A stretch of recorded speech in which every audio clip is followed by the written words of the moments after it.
pagi. Perkenalkan, nama saya Marsini Natalia Bersembiring, peserta Latsar CPNS 2021, Angkatan 8, Kelompok 3, kerjasama antara BPSDM Sumatera Utara dengan LPP Agro Nusantara. Nah, hari ini kita akan membahas tentang akuntabilitas. Nah, di sini kita nanti akan membuat mind map-nya dan sekaligus video implementasi dalam pekerjaan kita sehari-hari. Sobat Arsar, apa saja sih yang mau kita bahas kalau kita mempelajari tentang akuntabilitas? Nah, yang pertama, kita akan membahas tentang konsep akuntabilitas itu sendiri. Kemudian, kita membahas tentang mekanisme akuntabilitas. Selanjutnya, kita akan membahas tentang akuntabilitas dalam konteks.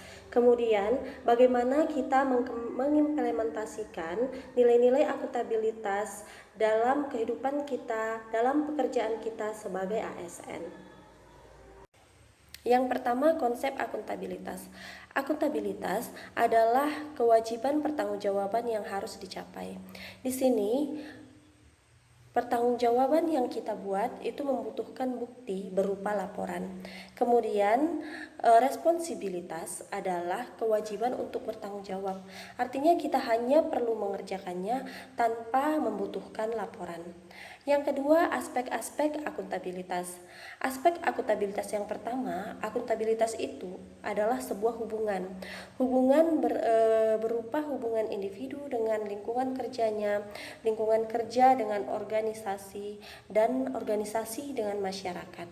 Yang kedua, akuntabilitas itu membutuhkan laporan. Laporan misalnya untuk organisasi adalah KIP, untuk individu ada SKP.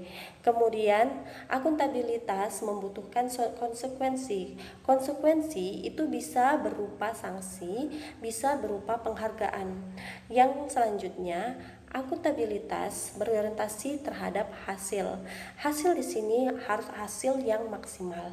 Kemudian akuntabilitas itu bisa memperbaiki kinerja. Selanjutnya kita membahas tentang akuntabilitas publik. Akuntabilitas publik ada dua, ada yang vertikal, ada akuntabilitas horizontal. Akuntabilitas vertikal itu adalah pertanggungjawaban kepada otoritas yang lebih tinggi. Contohnya, pertanggungjawaban dari pemerintah pusat, pemerintah daerah ke pemerintah pusat.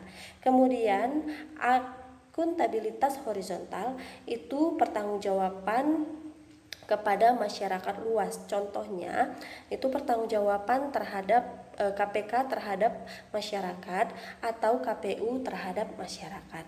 Kemudian selanjutnya fungsi dari akuntabilitas. Fungsi akuntabilitas ada tiga. Yang pertama, menyediakan kontrol demokrasi. Yang kedua, dapat mencegah korupsi. Yang ketiga, untuk meningkatkan efisiensi dan efektivitas. Selanjutnya, kita akan membahas tentang tingkatan akuntabilitas. Tingkatan akuntabilitas itu ada 5. Yang pertama, ada tingkatan akuntabilitas personal. Itu menunjukkan pada nilai-nilai yang ada pada diri seseorang. Misalnya, integritas, kemudian etika, kemudian kejujuran seseorang. Kemudian selanjutnya, yang kedua, tingkatan akuntabilitas individu. Tingkatan akuntabilitas individu adalah hubungan antara individu dengan lingkungan kerjanya. Kemudian tingkatan akuntabilitas kelompok. Tingkatan akuntabilitas kelompok dalam suatu organisasi biasanya berhubungan dengan kerjasama. Kemudian tingkatan akuntabilitas organisasi. Nah, ini merujuk pada hasil pelaporan kinerja suatu organisasi. Kemudian tingkatan akuntabilitas stakeholder itu merujuk pada tanggung jawab organisasi pemerintah kepada masyarakat untuk mewujudkan pelayanan dan kinerja yang adil dan responsif. Selanjutnya materi kita yang kedua itu tentang mekanisme akuntabilitas.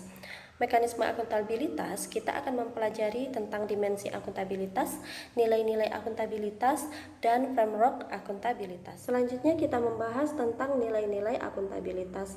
Nilai akuntabilitas yang pertama adalah kepemimpinan, yang kedua integritas, yang ketiga keadilan, yang keempat transparansi, yang kelima tanggung jawab, keenam kepercayaan, ketujuh keseimbangan, kedelapan kejelasan, dan yang terakhir konsisten.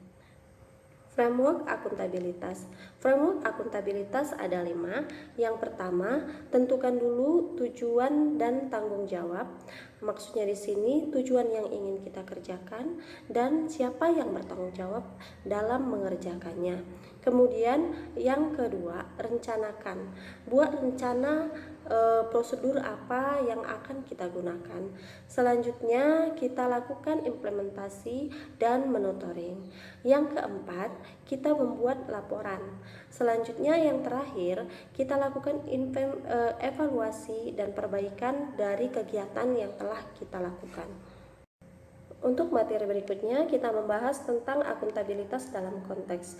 Yang pertama, transparansi dan informasi. Yang kedua, praktek kecurangan atau fraud dan korupsi. Yang ketiga, penggunaan sumber daya milik negara.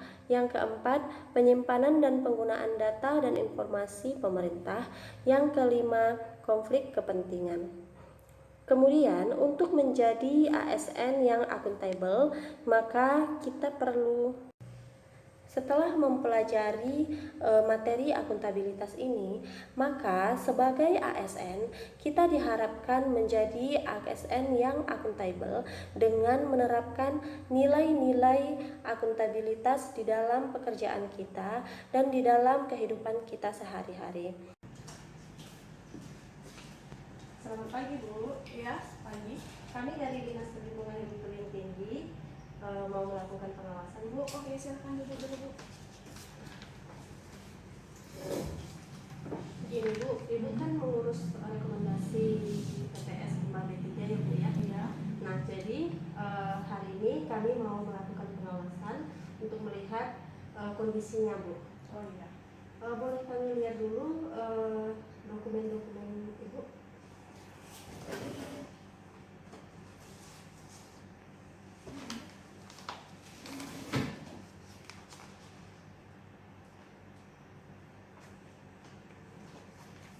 Oh iya Bu, ini sudah lengkap. Nah, jadi kami mau lihat ke lapangan dulu. Oh boleh. Kan verifikasi lapangan, TPS Limbah B3 Ibu sudah memenuhi SOP. Tetapi tinggal satu lagi, belum ada pelabelan Bu.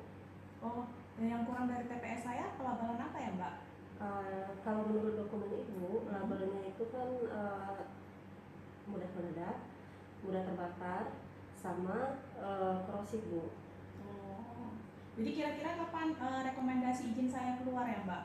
Nanti kalau sudah Ibu perbaiki kekurangannya, Ibu laporkan kepada kami, akan segera kami rekomendasikan Bu. Baiklah, akan segera saya perbaiki dulu ya Mbak ya.